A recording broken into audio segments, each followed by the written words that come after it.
Good evening and welcome to the first Healthy Women, Healthy World educational gathering of 2024. My name is Stacy Helm. I am a volunteer member of our Healthy Women, Healthy World leadership team. I was first introduced to Healthy Women, Healthy World in 2016 through an educational gathering just like this. At the time, I was in my graduate program studying global public health nursing and looking for like-minded people. I'm honored to be hosting our time together today. I hope your interest and passion are as inspired as mine was back then and continues to be today. If this is your first time participating in a Healthy Women, Healthy World event, welcome. We are thrilled to have you. If you are a Healthy Women, Healthy World veteran, it's so great to be with you again. We gather together as supporters of Medical Teams International, a global health and humanitarian organization that provides life-saving medical care to people in crisis, both in our communities here in the Northwest as well as around the world. We have joined this movement to champion health and wholeness for women and children because we are compelled by compassion, committed to women, and called to action and support the mission and work of Medical Teams International. We gather regularly in local chapters or together online to learn at free educational events just like this one. Also in our bi-monthly book club. In the fall, we also hold fundraising events to support the programs at Medical Teams that serve mothers and children around the world. This past fall, we became aware of a growing community of asylum seekers taking shelter at a church near SeaTac International Airport in Washington State. Our hearts were moved for the families who had fled terrible circumstances and traveled incredible distances at great cost to find safety for their children. Quickly, our Portland and Seattle chapters rallied to gather some much-needed supplies and medicines, and then had the opportunity to hand deliver the care packages to these new neighbors. That is what I love about Healthy Women, Healthy World. We act whenever we can to care for our neighbors. Tonight, we have chosen to follow up our incredible experience in the fall with learning more about this complicated issue together, and we are so glad to have you on this journey with us as we unpack American Asylum, Historic Migration Hits Home. Okay, a little bit of housekeeping. We are using a Zoom webinar format tonight. We recommend you turn on the captioning feature of Zoom so that you don't miss any portion of this important presentation. You can find this option at the bottom of your screen. Some folks will see more, other folks, I believe, will see show caption. Please ask questions of our presenters using the Q&A feature at the bottom of your screen at any time during the program. Speakers will address your questions during the Q&A session towards the end of our time together, or they will be answered by our staff moderators. We wanted to let you know that we are recording this session. We want to share it with those who are unable to join us on our Healthy Women, Healthy World playlist on YouTube. Be looking for an email for us in the next couple days with a link to the recording that you can share with friends as well. Finally, we value your input as we continue to improve our virtual events. We'd love it if you take a minute after the conclusion of today's event to complete the short survey that we'll share in the chat now and again at the end of the program.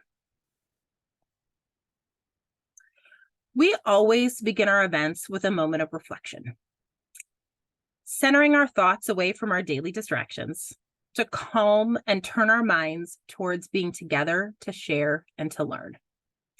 I'd like to ask our Portland chapter chair, Peg Chamberlain, to lead us. Thanks, Stacy.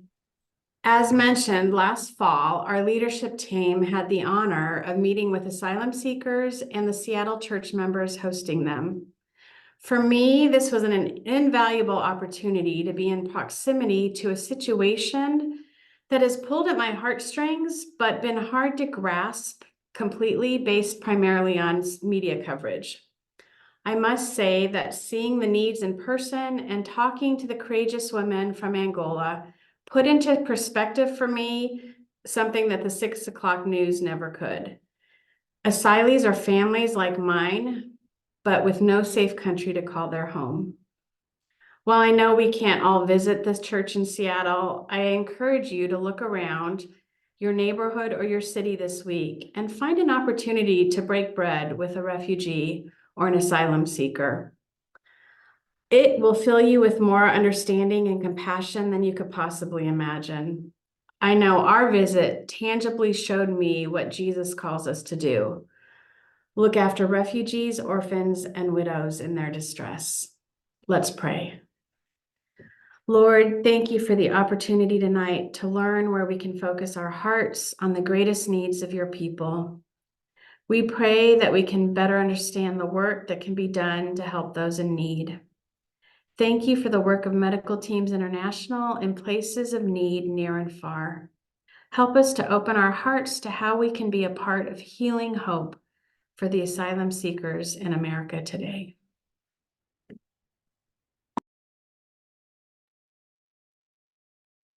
Thank you so much, Peg, for sharing that reflection and prayer with us. We are honored to have two amazing speakers with us tonight to help us better understand the current immigration crisis and how we look to support our new neighbors as the migrant community continues to grow across the country. Our first speaker is Chanda Moellenberg, who is the Care and Connect Program Director for Medical Teams U.S. programs. She is passionate about leveraging mobile healthcare to reach the most underserved and marginalized communities in the Pacific Northwest. Chanda has been a nurse for over 10 years and has worked in a wide range of healthcare settings, from public hospitals to family practice at a leading federally qualified health center, and recently with asylum seekers in Medical Teams mobile units in Tukwila, Washington. She completed her master's in public health at University of Washington with a focus in last mile health solutions and community-oriented public health practice. Thank you, Chanda, for being with us this evening. Thank you so much. It is really a pleasure to be here, and I just so appreciate this group for really championing the church in Tukwila that has really responded to this need in our community, and for following up and for inviting me to speak. So what an honor. I'm going to share my screen here. Let's make sure I get this going. All right, I can't see anyone, so just let me know if you don't see the screen.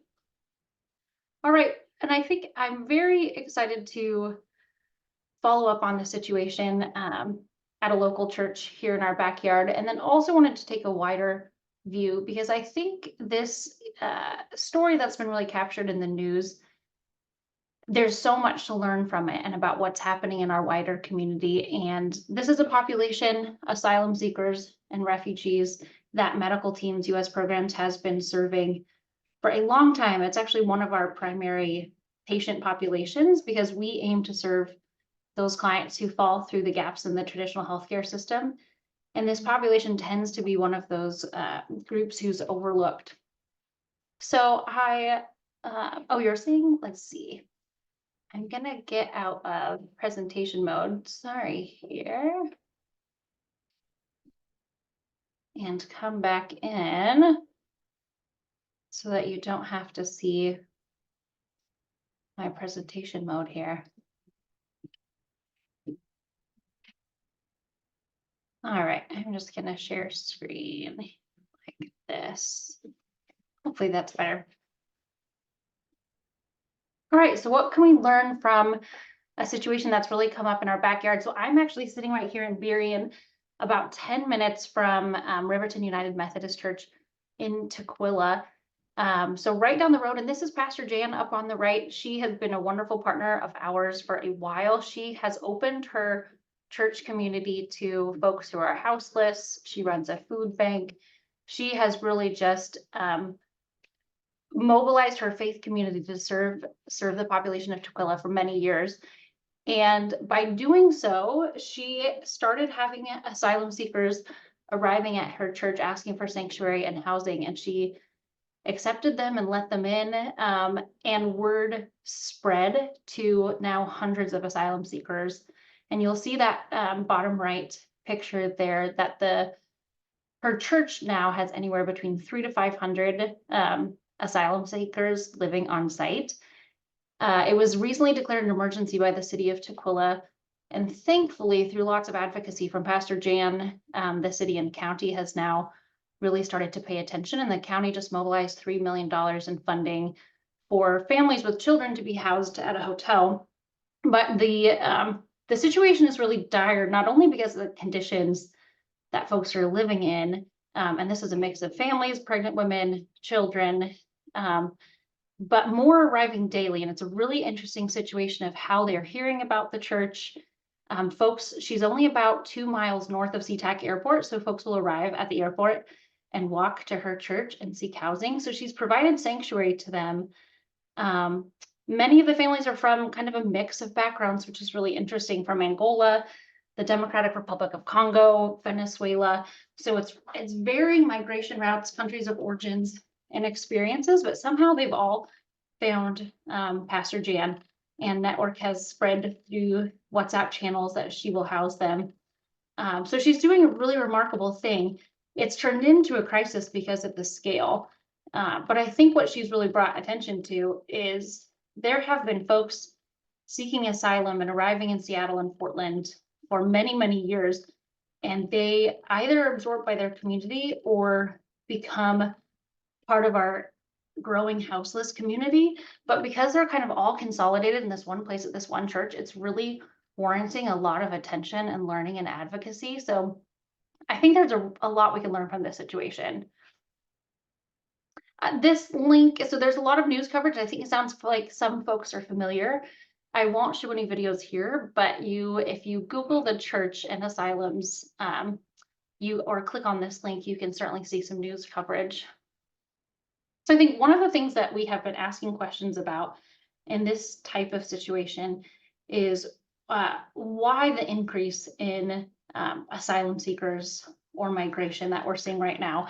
And it's very complex, so I'm not going to pretend like I really fully understand it or can explain it all. But generally, when we look at large-scale migrations, the model is looking at push factors or pull factors. So what makes someone leave their country? There's push factors that force people out, like violence, threats, human rights violations, economic conditions. And then there's pull factors where families will seek better conditions, better standard of living, family or community ties. And working with this population for a long time, and lots of experts agree that generally the push factors tend to be the driving force, that it requires a lot to disrupt people from their community and their family and their culture and their language. And most folks will want to stay where they have roots and where they're well known. And it takes a lot to push someone out of a place that they're familiar and a culture that they're familiar with. And so this isn't generally driven by convenience. It's really driven by really harsh conditions in their home countries. This particular situation with folks coming from Angola and Congo and Venezuela, there's a number of push and pull factors here. There are, and most folks identify as Angolan actually, but the kind of growing hypothesis is that a number actually might be from the Democratic Republic of Congo, where there's been civic unrest and violence for many years, some human rights violation, a lot of border skirmishes and violence, where folks have already become refugees from Congo into Angola, have been living there for a number of years, and now are also being pushed out of Angola due to violence or natural disasters. And so they have gone through a couple different portals. I'll kind of get into some of that more here in a moment, but hopefully this is something folks are familiar with.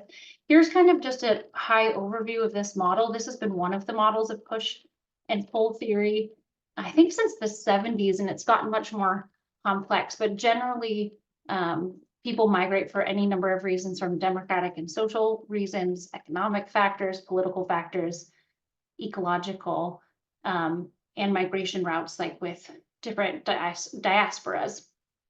I think more and more the trends in migration that we're seeing are being led by, war and violence, and also ecological factors are starting to increase. So natural disaster, desertification, as areas of coastline shrink or crops become unsustainable in certain parts of the world. I think this is one of the trends that most experts agree we'll start to see more and more forced migration due to climate change and natural disasters. So I wanted to highlight initially Democratic Republic of Congo and why in the Pacific Northwest and in the US, we're seeing more and more folks from Central Africa and particularly at Riverton United Methodist. This is a significant population that we're seeing. So violent conflict in DRC in the last few years has killed more than 6 million people and displaced 6 million more. Lots of those have been absorbed by neighboring countries, largely Angola. Angola then also has had violence on its borders, varying floods and droughts in the last couple of years and natural disasters that are now pushing those refugees from Congo and Angola to seek refuge elsewhere. There's also a lot of push factors, also economic push factors at play here. It's one of the 5 poorest nations in the world. So between the civil unrest and the economic factors, there are a high population of people that are fleeing the region. In general, this population has been absorbed by neighboring countries or Europe. And because of the increase in refugees and asylees across the world, those countries are taking fewer and fewer asylees and refugees. And so they're finding other migration routes and ways, portals of entry. And Latin America is not as restrictive to folks coming from Africa. So lots of them are going to Nicaragua, Venezuela, Colombia, and then taking the Latin American migration route because of the closures in Europe. In the last couple of years, border crossing in the US has increased significantly with some of the global migrations that are happening as other countries close or become more restrictive. I keep clipping through some of these, but you can see it's really at unprecedented levels, and asylum cases are similarly growing at a really high rate. So I did want to differentiate when we speak about asylum seekers.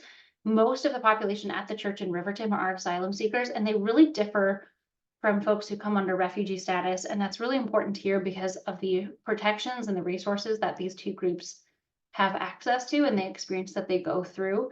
So a refugee is a person who's unable or unwilling to go to their home country because of persecution or a well-founded fear of persecution. So this really looks at, it's really folks that have just had push factors, particularly from violence or threat to life. So it doesn't really apply to some of the ecologic push factors that might push someone out of a country or economic push factors. So it's kind of a very narrow definition and only applies for a small portion of the population. Really, both asylees and refugees have to meet this definition. The difference between the two is where they apply for protection.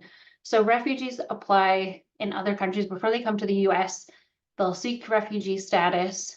There are large refugee camps all over the world, and they will be processed there and designated for resettlement in one of the countries that will accept them from outside of the US. Asylees apply for protection at a US border or checkpoint. So they will arrive at the US. Lots of these folks have been coming to the southern border and applying for asylum with ICE or at the port of entry. And so they are processed differently. I would say the resources for refugees receive resettlement resources. So we saw this significantly with the Afghan and Ukrainian refugees that we worked with a few years ago, is they will be assigned a refugee resettlement agency who they get assigned a caseworker, help with housing, household essentials. I think 90 days of housing, which is really dire and significant in the grand scheme of trying to resettle in a new country. But at least they have some resources to help them resettle.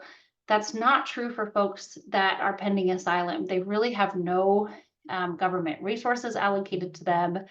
They aren't eligible for Medicaid or work authorization. I think Sofia will get into some of that, or casework initially when they arrive. So they really arrive with nothing and receive nothing for a very long time. And so their resettlement experience is much more difficult. As I mentioned a little bit before, both statuses are very difficult to apply. And in terms of when we look at the huge population of people in the world who are displaced, a very, very small percentage of those qualify as a refugee or asylee. So of more than 26 million refugees living in the world, less than 1% are ever really resettled. And in this particular situation, I did want to highlight in 2021, there were over 4.4 million Venezuelans that fled violent crime and poverty and economic unrest, but they don't meet the definition, the legal definition of a refugee, because there's not that fear of persecution or just against them. And so they aren't able to apply for this type of status. So their options for applying for legal status in the US are really challenging and limited. And that's a big portion of the population we're seeing here in Tukwila. I did also want to highlight, and I'm looking at refugee trends, even though we're talking about asylee and migration trends, because the two are very interlinked. So I did want to highlight that. And as refugee resettlement becomes harder and harder, we generally see more and more folks showing up at US border points applying for asylum rather than waiting in refugee camps to be reassigned. And so legislation around refugee resettlement really does impact also the trends we see in the asylum space. And I'm going to let Sofia, since she's the legal expert, go into that a little bit more. But I did want to highlight over the last couple decades significantly how few refugees the US has taken year over year, especially as the general population of displaced people in the world has reached 100 million and continues to increase. Our resettlement just has continued to decline. And we've resettled more than any country in the US, or in any country in the world, but proportionally to our GDP and our population, we resettle generally much less as a proportion or a percentage than Western European countries or other places. So there's a really sharp decline that you see in the last couple years. This, and really it's kind of tiered out at around under 20,000 refugees in 2020 and 2021. That changed a little bit with Afghan and Ukraine, but we were really accepting very limited Afghan and Ukrainian refugees as well, much less than other countries. I also wanted to highlight, and refugee trends differ a little bit from asylum, of course, but I did want to highlight that the Democratic Republic of Congo are the highest percentage of US refugee arrivals that we're seeing in the US. So we're seeing a lot of asylum seekers and a lot of designated refugees from DRC. And you'll see Afghanistan and Ukraine on this list. They're a really small percentage of the general pot. We did in US programs work significantly with this population a few years ago at a resettlement center. And that was a really compelling learning for us to see. We spoke with a lot of medical interpreters from Afghanistan who had credible threats to them or their families that were came over as human parolees to the US and received little to nothing in terms of resettlement and getting them on their feet, even though they had really had a substantial role with the US government when we were in Afghanistan. So even the experience of a refugee with the support of a resettlement agency is extremely difficult, and even more so as an asylee. So I kind of wanted to touch on some of that because I think what's happening at Riverton is just really highlighting this ongoing systemic issue, is that we have a lot of populations that don't qualify for official refugee status that are still facing extreme hardship in their countries of origin, and the pathways for migration are very limited and very arduous. And this population has been coming in as a trickle for a long time, but kind of as I mentioned earlier, they just get absorbed into kind of the houseless population in Seattle and Portland. So we've been seeing them for our mobile programs for a long time. I think one of the wonderful things that Pastor Jan has done is by allowing them to have sanctuary at her church and step up as the faith community, she has kind of essentially forced us all to pay attention to something that was largely under our radar for a long time, or under society's radar for a long time. The asylum seeking process, Sophia will go into this a little bit more, is arduous and oftentimes years long. There's significant barriers to work authorization. My experience with this population is that they're very eager to work. They want to get on their feet. The opportunities to work are very limited because we don't authorize them for up to 6 months in a good scenario.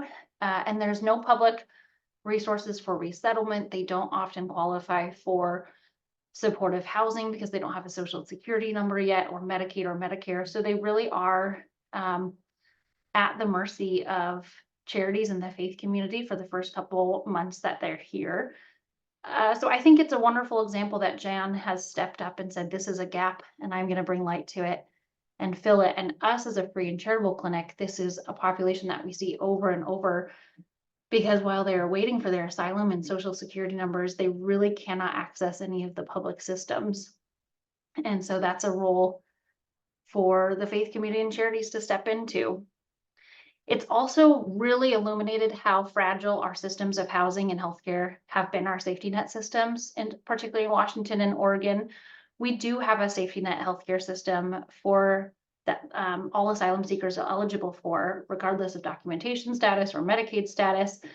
But that system is really strained and has very long wait times, and is already at significant pressure. Same with our housing system. We already have about a 2-year wait list for supportive housing in the Seattle area. So we already have a homelessness crisis. And then this asylee situation is kind of already on systems that are extremely understrained. So there's not a lot of new resources being mobilized, and these systems are already at their brink.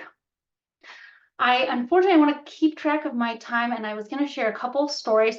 I might at the end, if I am able to, of some of the families that I've spoken with on site, just to share one that I think has been really compelling when I've been out as a nurse.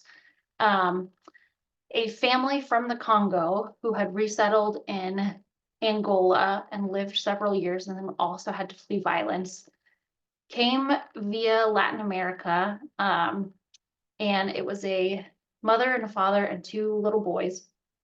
Mother was also pregnant. And they migrated through the Latin American route, through the Darien Gap, which will have an educational event coming up, I think, in a couple weeks on that migration route. But it's one of the most treacherous and dangerous in the world. It's through jungles. There's often kidnapping and gender-based violence on the way. And this family walked on foot after traveling from Central Africa, did the Latin American migration route on foot to surrender themselves at the US border, and then made their way to Riverton through word of mouth, through cousins and WhatsApp channels. So the journey, the years that these families have been fleeing and on the road with children, and seeing violence not only in their home country, but in their first country of origin, and then threat of violence along their whole migration route. I mean, the compounding trauma that they arrive with is really substantial. And then they live unhoused in tents while going through the nail-biting of experience of hoping that their asylum case is approved. So they're just about the most, I don't want to say vulnerable, difficult stories I've heard in my experience as a nurse, because they've been through so much, and then they have such a hard time and such a long journey to go once they do arrive in the US. And there's not resources available for them. So they just about don't have about a hard time as I think a human can have in trying to navigate accessing resources and finding housing. I did want to highlight, and I think the other event will really go into this, my colleagues in international programs are the experts on the Darien Gap, but it was helpful for me to picture the migration route that a lot of these families have gone through. Quite a few of them on site have gone through the Darien Gap, and this is a treacherous stretch of jungle on foot. Many have done this with children. So I found it very helpful to picture the experience and the route that they've had to take to escape violence and seek opportunity for their families. In speaking with this population, and these are both sites, we tend to be very careful with doing any type of story collection with population. So I am borrowing secondary sources from some news stories, but these are all folks living at Riverton. So we've been doing clinics at Riverton, also at the hotel where folks are housed and other places where families have been housed. And there's always just significant unmet healthcare needs. Lots of folks, our main specialty, our main service is dental, and we do nursing and care coordination. And dental is, never the number one on the hierarchy of needs compared to housing, unless you have a toothache. But it's been really interesting. Lots of folks that we see on the vans haven't ever seen a dentist, or have really a cultural touch point, depending on where they come from, with engaging with preventative dental care, even emergency dental care. So the needs are significant. I would say the main need from a healthcare provider standpoint is helping them navigate the US healthcare system, which is arduous and complex for those of us that work in it and have advanced degrees. Getting in and understanding what they're eligible for, the benefit system, the sliding scale system. It's very intimidating. The costs are high. There is a safety net system that is intended for this case, but the wait times are long and they're still getting co-pays that they often can't pay the $10 or $20 or $30 for that visit, which is a big deterrent for folks accessing those services. So a lot of this population has chronic health problems like HIV or TB or cancer or diabetes, and there's a lot of barriers in front of them to accessing care and managing those conditions once they arrive in the US, because they don't know the portal of entry to get into our healthcare system. So they end up being seen in emergency rooms often. So that's kind of the general place where they receive healthcare, which of course is not the ideal place for them to receive healthcare. And it doesn't actually put them on the path towards health. It just addresses the immediate crisis then. So we're really trying to, as much as possible, help connect them with the safety net system and a primary care provider that can really manage them. There's also a need for culturally specific care, and I probably don't have time to go into it here, but of course, depending on their country of origin, there's different tropical diseases and endemic conditions in those countries that our providers in the US may or may not be familiar with. So especially with the pediatric patients and the children at these sites, there's helminthic diseases or parasites that might not normally be screened for as part of standard pediatric care in the US. And so trying to match them with a provider who really understands how to assess them and what cultural beliefs they might have around healthcare, what conditions they might be at risk for, and how to manage those adds another level of complexity to the picture. So just to close, I've referenced it a little bit, but we in US programs are not only at Riverton trying to do our best, and we are just a drop in the bucket. And of all of the needs of the clients, housing is the most important one, but we want to come alongside as a health partner because it is really connected to people's whole health, and trying to connect them with a long-term primary care home is really close to our hearts and helping them navigate back into the system. So as much as we can, we come alongside organizations that are serving asylees, immigrants, and refugees. So we have a number of really remarkable partners. The folks at Riverton, I wish we could do more there because of the need, but also International Rescue Committee and Mary's Place, and just a number of partners. Lutheran Community Services that serve this population are some of our long-term, really robust partners and community-based organizations.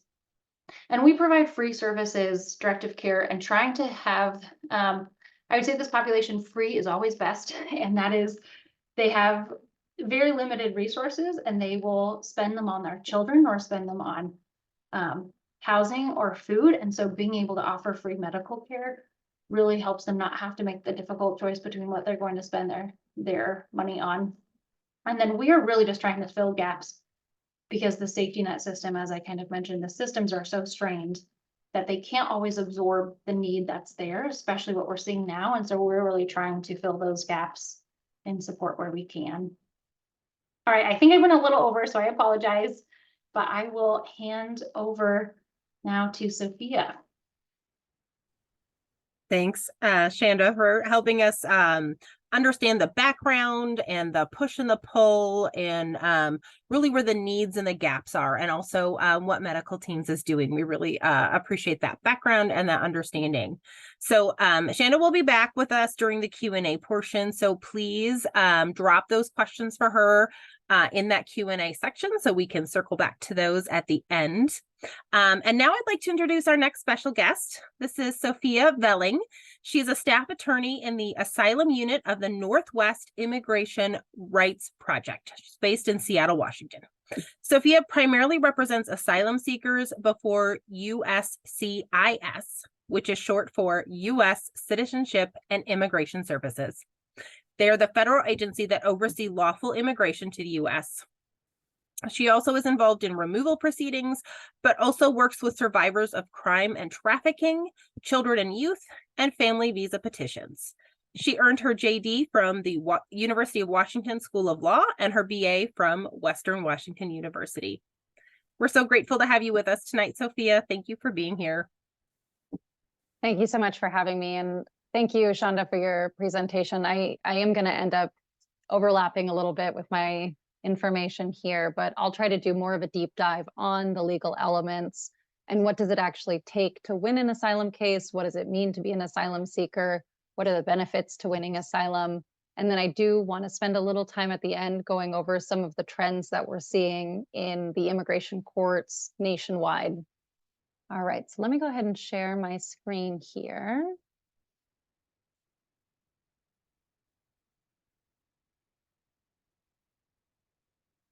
Okay.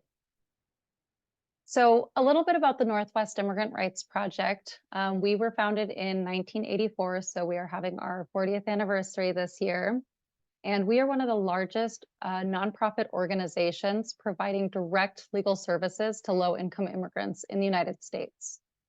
Our focus is direct legal services. However, we do also have an impact litigation team. So if you've ever heard about our organization, it's probably because you've heard that we were suing the government in one way, shape, or form regarding the immigration system. We also are involved in systemic advocacy. So we are advocating for our clients at the legislative level, both state and federal. And then we also are very heavily engaged in community education to be able to, let people know what is actually going on and how it is affecting our community members. So we have 4 offices in the state of Washington, 2 in Western Washington, and 2 in Eastern Washington. And we are specifically providing representation to low-income immigrant folks in the state of Washington. All right, so Chanda talked about this a little bit, but I'll also just mention that there is sometimes a confusion about what is a refugee and what is an asylee. And ultimately, both refugees and asylees have to meet the legal definition of a refugee, which is found in the Immigration and Nationality Act. And I'll read that definition in just a few slides here. But the difference between the refugees and the asylees are where they're processed. So refugees are folks who have processed outside of the United States at a consulate or an embassy, and they're already deemed to be refugees. So by the time they come into the United States, they're in refugee status. They have access to benefits and resettlement agencies, case managers. Asylum seekers, on the other hand, are folks who are already in the United States, who then apply to the US government saying, look, I cannot return to my home country. I am afraid, and I need to request asylum here. And there are 2 different ways in which someone can request asylum. So I won't be focusing on any of the refugee processes here. At NERP, we only focus on representing folks who are already in the United States. So we are only representing individuals who are seeking asylum. So the first process for seeking asylum is called the affirmative asylum process. And this is for folks who have come into the United States either with some sort of a valid visa, like a student visa or a tourist visa, and they come here, cannot return to their home country, so they file their asylum application with U.S. Citizenship and Immigration Service, and eventually they will get an interview with an asylum officer. And at that interview, the asylum officer will ask them about their fear of returning to their home country. And at the end of the interview, the asylum officer will either make a determination to grant the asylum application, or if they don't find the person to be eligible for asylum, what they're going to do instead is they will refer the case to the immigration court for removal proceedings so that this person can have another opportunity to argue their case in front of an immigration judge. Right now, the way that the asylum office works, and this might change next year, we're being told that there is a possibility that there's going to be a new asylum office created in Seattle. But as things stand now, Washington State is part of the San Francisco asylum jurisdiction. So every week there are 2 asylum officers that fly up to Seattle, and they conduct between probably 15 and 30 interviews total. We have maybe 30,000 cases pending in Seattle. And so they're not even scratching the surface of all of the cases that are pending. And we're seeing cases that have now been waiting for an interview for upwards of 10 years. The other form of asylum that someone can apply for here in the United States is called the defensive asylum procedure. And this is for folks who have been placed in removal or deportation proceedings. And it's just that, it is a defense to their deportation. So if somebody crosses the border and they're apprehended by immigration, or if somebody presents themselves at the border, or if they were here for some amount of time and then immigration was notified that they're here, they might all be placed in removal proceedings. And once they're in removal proceedings with the immigration court, then they can apply for asylum. What happens with the immigration court, and the difference between the affirmative process and the defensive process, is that it is a court case and it is adversarial.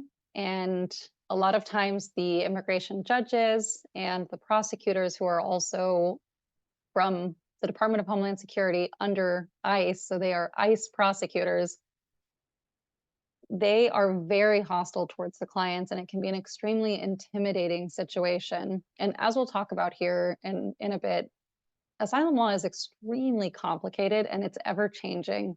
And so most folks end up representing themselves. So to go in front of an immigration judge in a language you don't speak, having to present a case when you're not really sure what it is exactly that you need to be presenting in order to win your case, it's a tough situation to be in. At the end of the immigration court hearing, after somebody has presented their fear of returning, the immigration judge will either issue a decision to grant asylum, or they will issue a decision to deny asylum.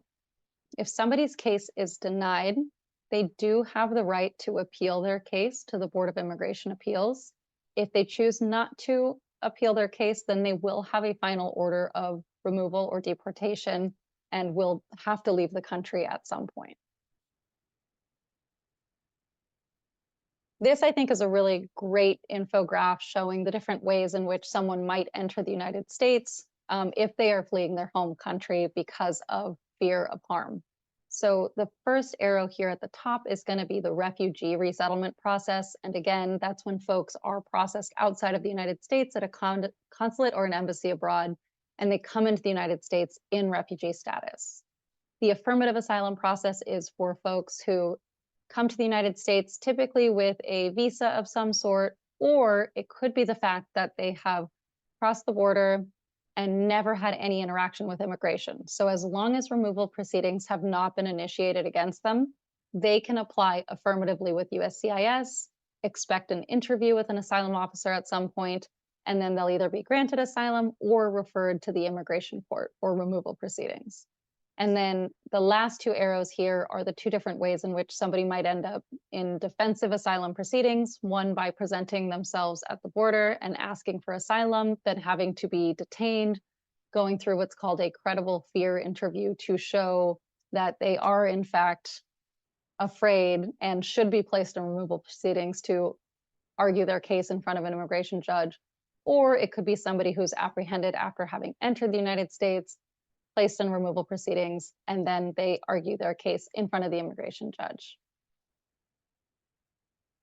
Okay, so what exactly is this legal definition for a refugee or an asylee? It is any person who is outside any country of such person's nationality who is unable or unwilling to return to their home country because of persecution or a well-founded fear of persecution on account of race, religion, nationality, membership in a particular social group, or political opinion. This is a lot. So there are kind of four main categories of questions that we like to think about when we're framing these cases and trying to determine whether or not someone is eligible for asylum under the legal definition. The first set of questions is, were you harmed in the past, or do you fear being harmed in the future? So when we're talking about harm, this is the persecution element in the legal definition. And there isn't a legal definition for persecution. So our understanding of persecution is that it has to be some extreme offensive form of harm. It can't just be harassment. It can't be discrimination. It really has to be something more. So some examples that we see might be rape, severe beatings, torture, prolonged detention, FGM, FGC, significant threats of harm, like threats of harm plus an actual action to go ahead and do whatever it was that was being threatened. So that is the first question. Were you harmed in the past? And if you were not harmed in the past, you can still show that you're eligible for asylum if you can show that you will be harmed in the future. So if, something happens in your home country while you're here, or you fled your country before something happened to you, you have to show that there's a 10% chance or more that you will be persecuted or harmed in this extreme way if you are to return to your home country. Okay, the next question is, who harmed you and why? It's not enough to simply show that you have suffered harm or persecution in this extreme way. That harm or persecution has to be motivated by one of these five categories. So the persecutor has to have harmed you because of your race, because of your religion, because of your nationality, your political opinion, or your membership in a particular social group. So examples of particular social groups that we see commonly are gender, family, clan, LGBTQ. Sometimes we see landowners or former or past professions. And these aren't an exhaustive list of particular social groups, but it's sort of a squishy term that we are all, as advocates and as attorneys, trying to also work out new configurations of what particular social groups might be in order to fit our clients into this category. The other question is, who harmed you exactly?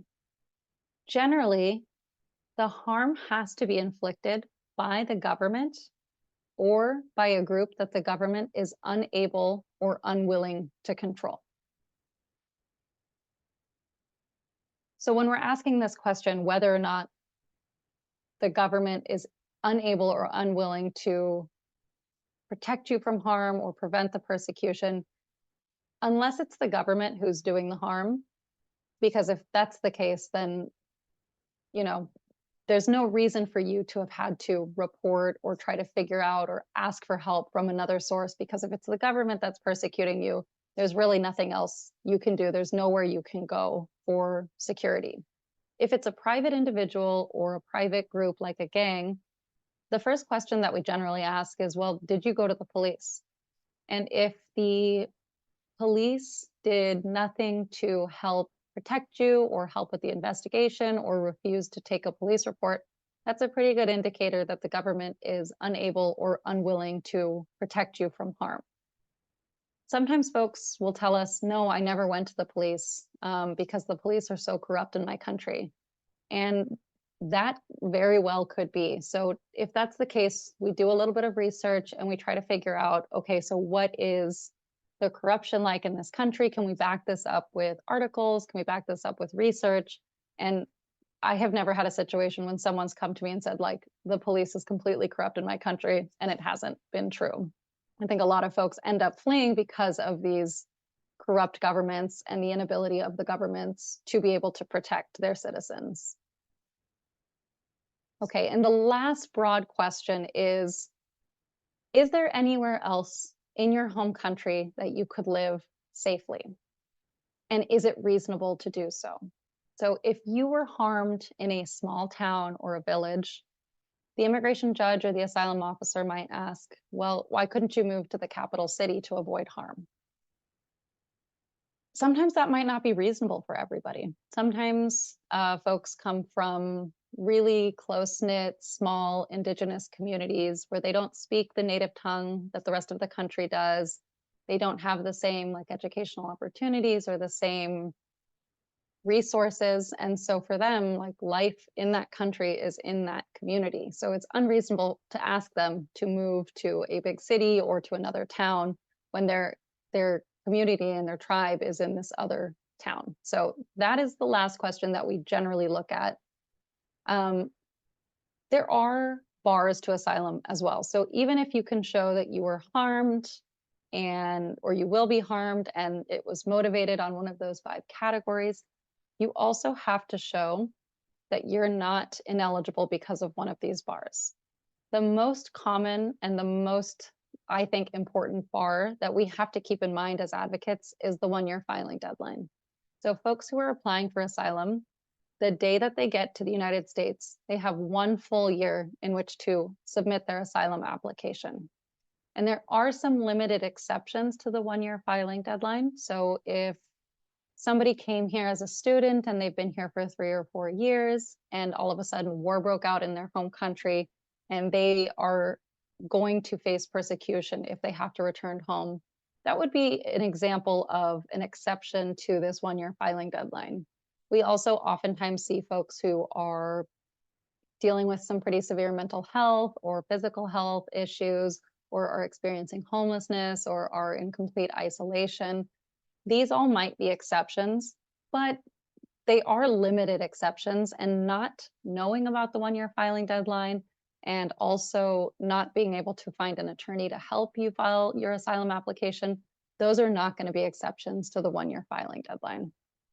Other common bars are the firm resettlement bar. So if you had citizenship or lawful permanent resident status or asylum status in any other country before coming to the US, if you don't also have an asylum claim from that country, you're going to be ineligible for asylum here. If you were a persecutor of others and you persecuted someone on behalf of or on account of their race, religion, nationality, political opinion, or membership in a particular social group, that'll prevent you from being eligible for asylum.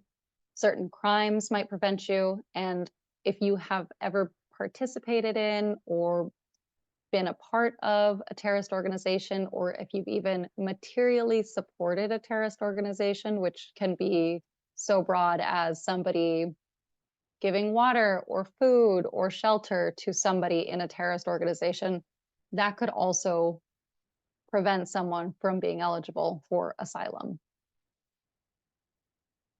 I'll talk about this very quickly, but one of the things that we're coming up with a lot when we are looking at immigration asylum cases from folks who are at Riverton or who are in certain similar situations is we want to be able to help them file their asylum applications as soon as possible, because as we'll talk about here shortly, the minute that they file their asylum application, then this clock starts running for them to be able to apply for their work authorization. The problem is you have to be very careful when you're filing these asylum applications, because asylum is, it's not a mandatory form of relief, it's discretionary. So if there's any inconsistency in the testimony versus what is in the asylum application, or there, even small little details that have nothing to do with the actual claim, an asylum officer or an immigration judge can use that against the applicant to claim that they're not credible and therefore not eligible for asylum. So as we're thinking about building up these clinics to help folks get their application started and their process moving, we have to be very careful and very conscientious that we are doing as little harm as possible and that we're trying to protect them from potential risks when it comes to credibility.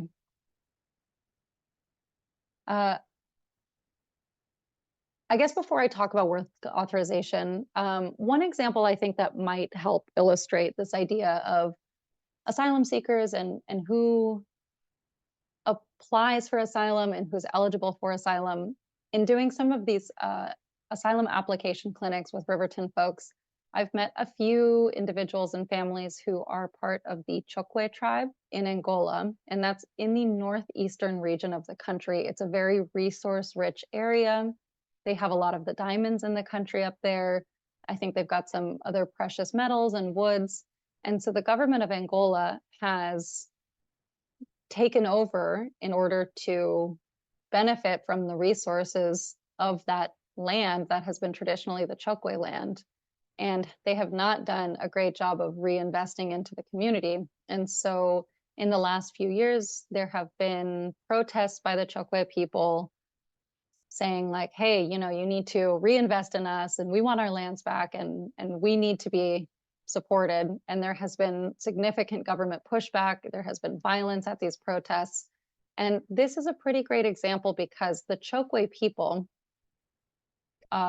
are being persecuted by the government of Angola because of their race. It's a tribal group.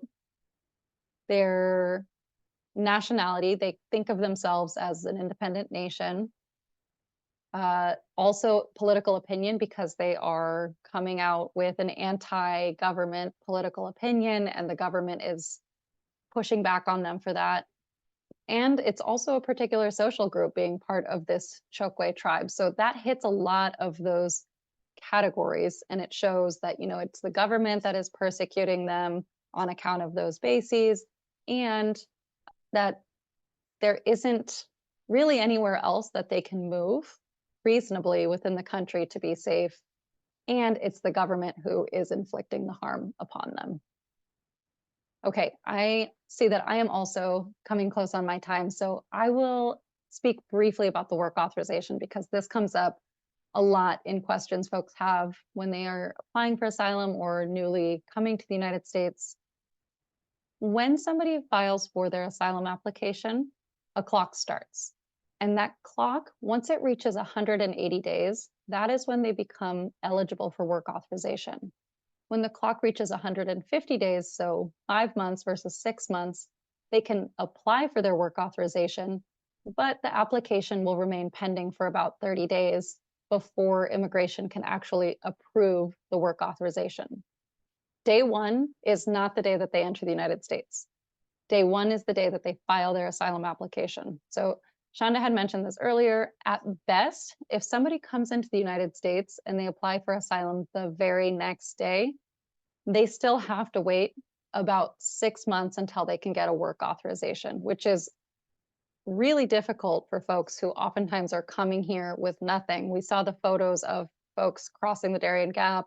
They are losing their passports, they're losing their money, they're being stolen from. They come with nothing and they have to wait 6 months before they're eligible for work authorization. And that's if they file their application the next day. Most people, however, end up filing their application much closer to that 1-year filing deadline. And so they're not actually going to be able to work legally until 1.5 years after coming to the United States. And there are also ways in which this clock can stop. So if you're in removal proceedings and you file your asylum application and then you go to your next court hearing before the 180 days have elapsed and you ask the immigration judge for more time to find an attorney, the clock is going to stop there and it's not going to restart until you come back to your next hearing and you're ready to move forward. So if you come back to your next hearing and you still need more time to find an attorney, the clock is going to remain stopped. So this is really complicated and it becomes a strategy question sometimes. okay, when are we going to file the asylum application in order to get the clock started? Sometimes you have to hedge your bets a little bit, seeing what you think the immigration judge might do in terms of how much time they're going to give you before your next hearing. But it just makes this work authorization situation ever more complicated for folks. All right, so if somebody wins asylum, what does that mean? It is an indefinite status, so they are not in peril of having to return to their home country. They have automatic access to work authorization. They have certain public benefits, state and federal benefits, that they're immediately eligible upon the grant of asylum. They can petition for spouses and children who were under 21 years old when they filed their asylum application to come into the United States, or to also benefit from their status if the child or spouse is already in the United States. They can travel with a refugee travel document, although they cannot return to their home country. And after 1 year of being an asylee, they can become eligible for a green card, and later on down the road, they can become citizens. So contrasting asylum with two other forms of relief that are available in immigration court proceedings, so only in front of the immigration judge, withholding of removal is a type of relief that's very similar to asylum, but you don't have to worry about that 1 year filing deadline, which can be great for a lot of folks. Protection under the Convention Against Torture is another form of relief that is available to individuals who are in removal proceedings. And instead of thinking about the persecution on account of or motivated by one of the 5 categories, the Convention Against Torture protects folks who are more likely than not to be tortured by the government or a group that the government acquiesces to upon return to their home country. One thing I will note here, as great as it is that these don't have the 1 year filing deadline, the difference in terms of benefits is huge. So if you miss your 1 year filing deadline and you're only eligible for withholding or CAT, Convention Against Torture, all you will win if you win one of those cases is the ability to stay in the United States and work authorization. So if it's a difference between making the 1 year deadline and getting all of those benefits like traveling, bringing family members in, becoming a green card, and missing your 1 year deadline and only being eligible to stay and work authorization, that it's significant. So for us, when we are looking at these cases, we are very meticulously keeping track of this 1 year filing deadline because it is such a difference when it comes to the benefits. All right, here is a snapshot of the immigration court in Tacoma. We have 2 immigration courts in the state of Washington. One is in Seattle and the other is in Tacoma. There is no right to appointed counsel in immigration. So it's civil law, it's not criminal law. And if folks cannot find a volunteer attorney or they cannot afford to pay for an attorney, they end up having to represent themselves.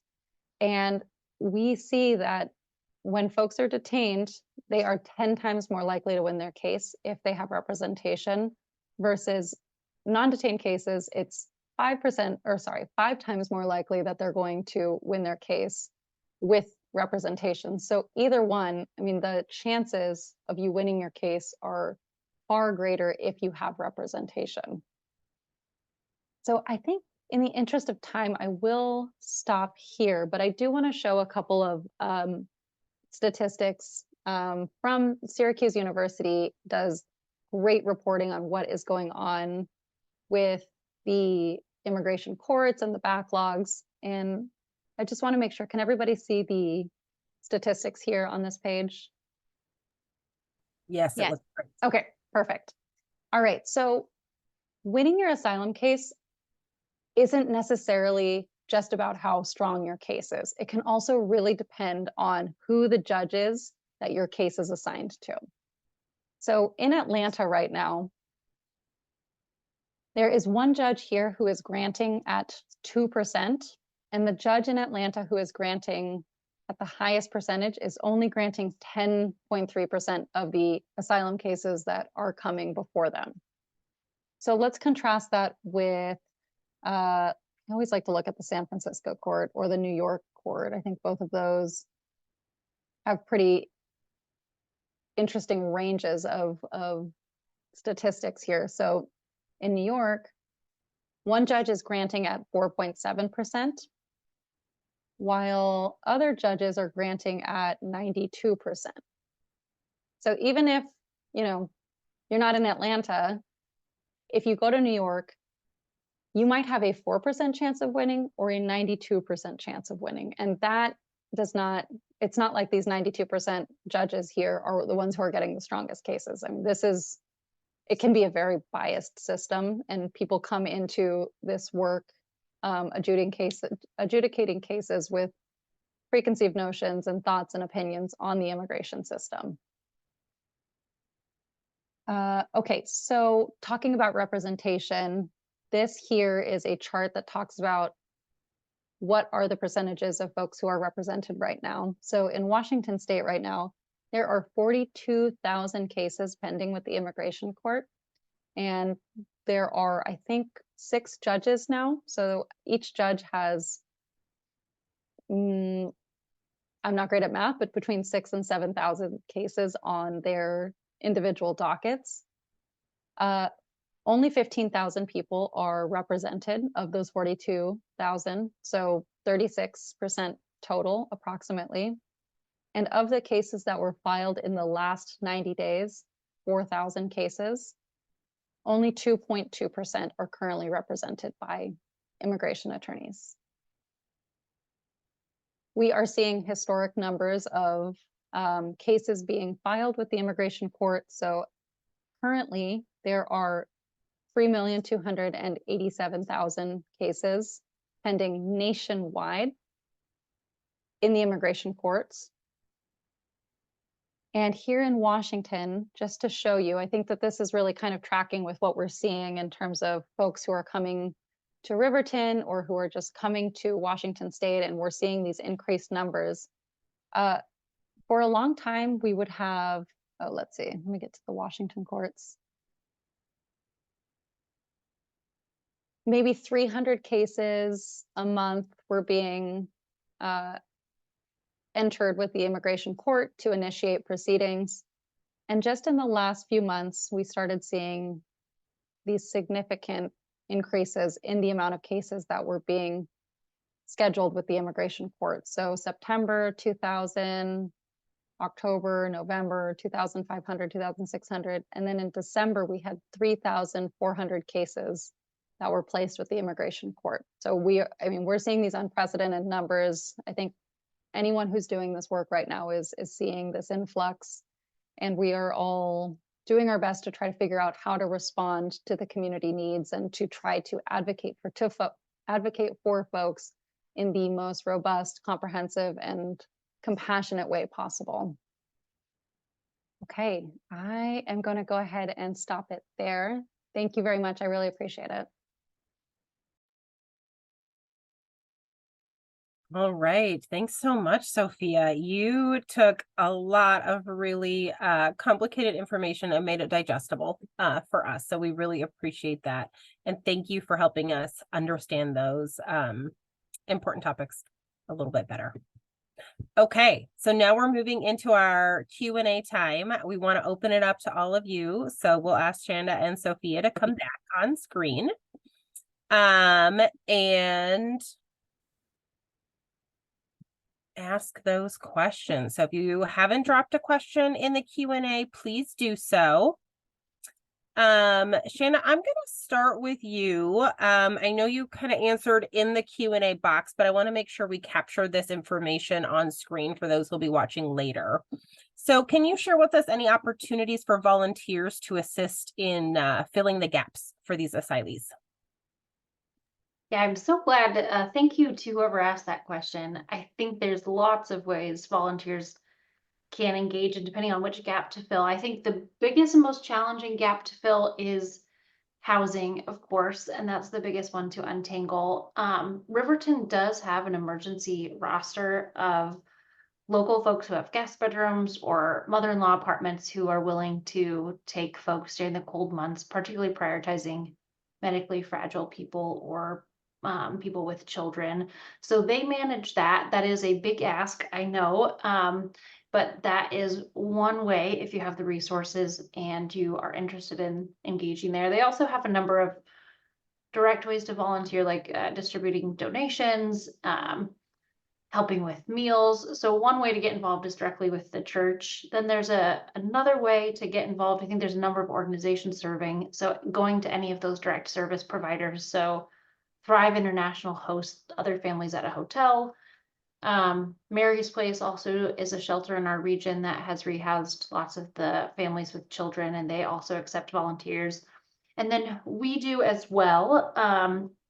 But it's a lighter touch, I would say, than the primary organizations. And so if you have, we'd love to have folks engage on the mobile program. Our main way that we engage with the families to fill the gaps is to try and connect them with a medical provider. So that's really just our direct bridge. So we're not doing any kind of close case management at this point, but there are various teams at Riverton and Thrive that are working directly, not to do case management, but to help folks get on housing lists or get their kids into school. So there's a number of ways that you can use your gifts and talents. So I'll put some links in the chat to organizations that I have really been impressed with that have each of their own volunteer opportunities. And then you're certainly welcome to come to us too. And we'll make sure those get out in our follow-up email as well. Sophia, did you have any other volunteer opportunities that you were aware of that you could add?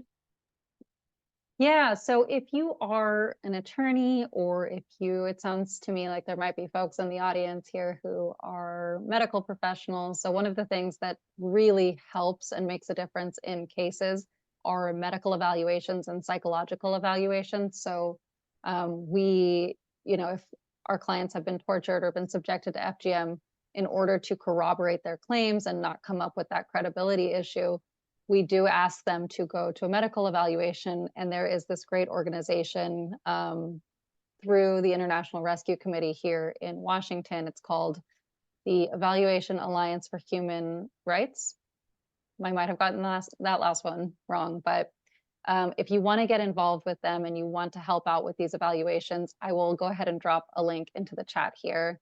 And then if you are an attorney and you're interested in taking on an asylum case, the Northwest Immigrant Rights Project has a pro bono attorney referral program. So we do a lot of the vetting ahead of time, and we select cases that are what we think to be generally pretty strong and pretty straightforward, with the idea being that if you are not familiar with immigration law, but you want to take on a case, we assign or help you pick out a case, and then we are there to help all along the way. So if you have questions, you can come to us.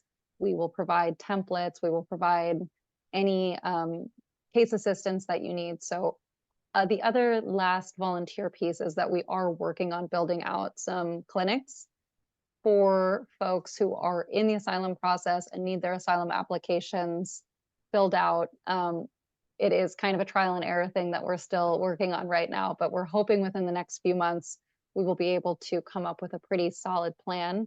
And come spring, we're going to be doing some of these work authorization clinics. And those applications are very straightforward and much easier for folks who are not attorneys or advocates to be able to help with. So we will put out the word, and we would love volunteers to come help with those. Oh, thank you both. Those are some really fantastic opportunities. Thank you for sharing those with us. Sophia, we have a question for you. What is the best way for the layperson to advocate for refugees and asylees locally or at a national level? I think it's likely that we will see some changes in our political makeup over the next year, and so much of our policies and our regulations and the enforcement of our immigration rules directly comes out of the executive branch.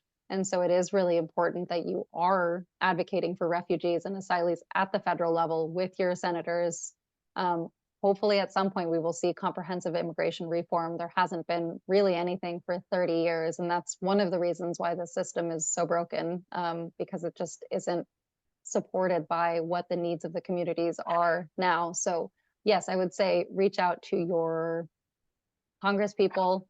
There have been a lot of efforts in the state of Washington to help with benefits. Sorry, I've got a barking dog in the background. I hope that's not too loud.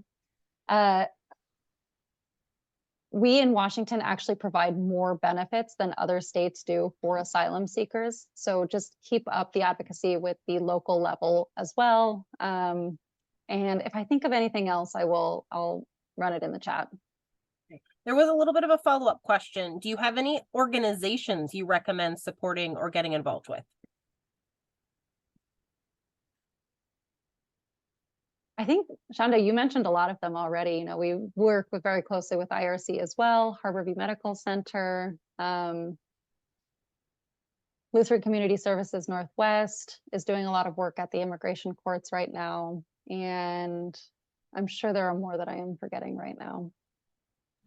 Okay, thank I would you. second the endorsement for IRC, International Rescue Committee, and Lutheran Community Services. And those are both helpful branches that aren't just Seattle-based, they also have Portland programs. And so I know a couple folks that are calling in from Oregon, those would be good to engage with. Oh, those are great. Thank you. Somebody else just asked, how do asylum seekers find a lawyer? What does that look like? So I am going to go ahead here, got it queued up. There is a website called the American Immigration Lawyers Association, and these tend to be pretty reputable immigration attorneys. They are generally private attorneys, so these are folks that would pay, or you would have to pay for their services. But I do recommend always starting with this list because there are a lot of individuals who are out there who are committing immigration fraud, and they are scamming people out of a lot of money, and they are putting people at risk. So always make sure that they are actually a licensed attorney. And I think if you can find somebody off of this list, and there's also a great network of all these different nonprofit organizations that provide legal support to immigrants. And I will drop both of those in the chat here in just a moment. Thank you.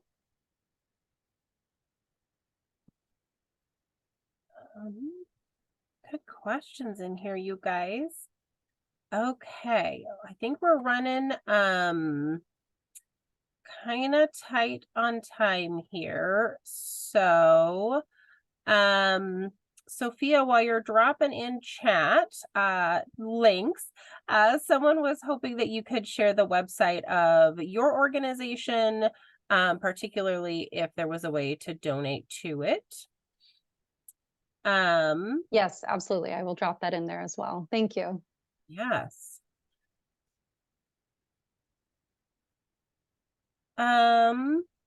I'm going to pick and choose on this one.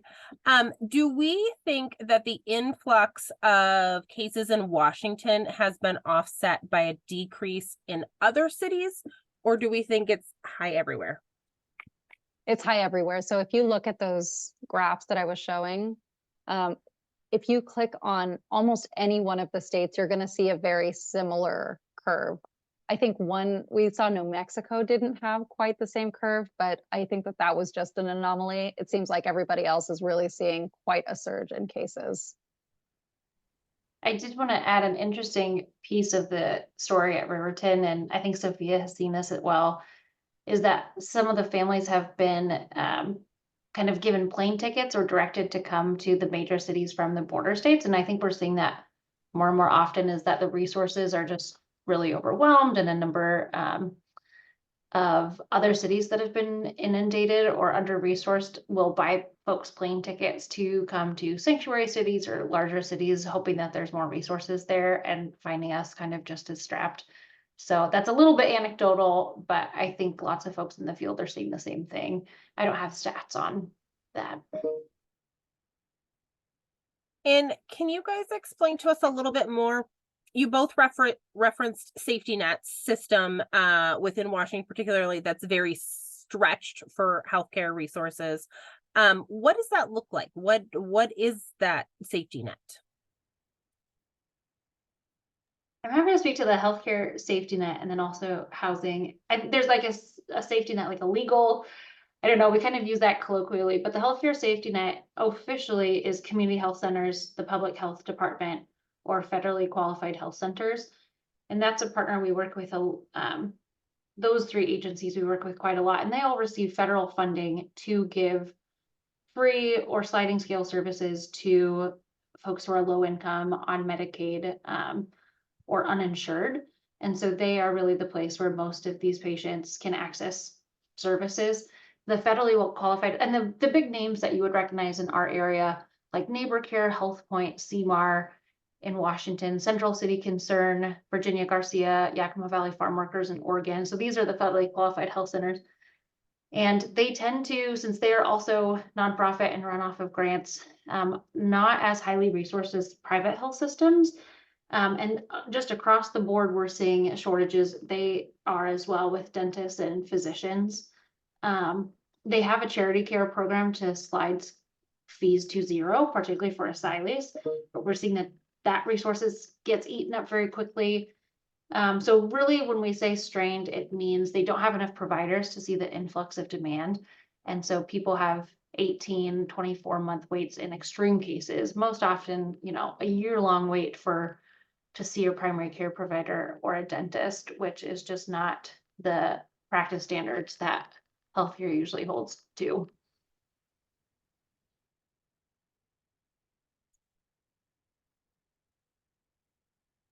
Okay, Sophia, did you have anything to add there? I can't speak to benefits as much. I think that, we tend to get in a sticky area here where we try to let, like the professionals in the medical world and in the social services world take care of that. So I don't have a whole lot more to say on the safety net of things. All right. Well, thank you both so much. We really appreciate your time and your knowledge and your expertise. Thank you both for being here with us today. And thank you for all you do every day and to take care of these folks who are so vulnerable. We do appreciate how you have helped us to learn how to be a little more empathetic and compassionate about this part of the human experience that most of us are not acutely familiar with. So thank you both. We appreciate that. All right, everyone, we have learned so much together tonight, and we want to make sure that you have some easy next steps to take with you, because learning should always be paired with action. So if you're taking notes, please write these down. Number 1, keep learning and share what you're learning with your community. One of the greatest threats to our neighbors around the world is lack of attention. Chanda called that out, right? By Riverton bringing everybody together, they really highlighted that need. So we want to continue to highlight what our neighbors are going through. Seek out opportunities to learn more about the increase in world migration, the complexities of immigration, and how you can be part of making a positive change in the world. This leads us to number 2. Use your voice. Speak up, make some calls, join local advocacy groups, volunteer with local and international organizations that are making a difference. When you see someone else speaking up, especially those elected officials, take time to thank them for using their voice on behalf of women around the world. Positive reinforcement goes a long way. And number 3, continue to support the work of medical teams with your time and your finances. The needs we are responding to around the world continue to grow. Go to medicalteams.org to learn more. Thank you for spending your part of your evening with us. We truly hope you found our time together to be informative, encouraging, and worthwhile, and that you have been inspired to continue to learn with us this year.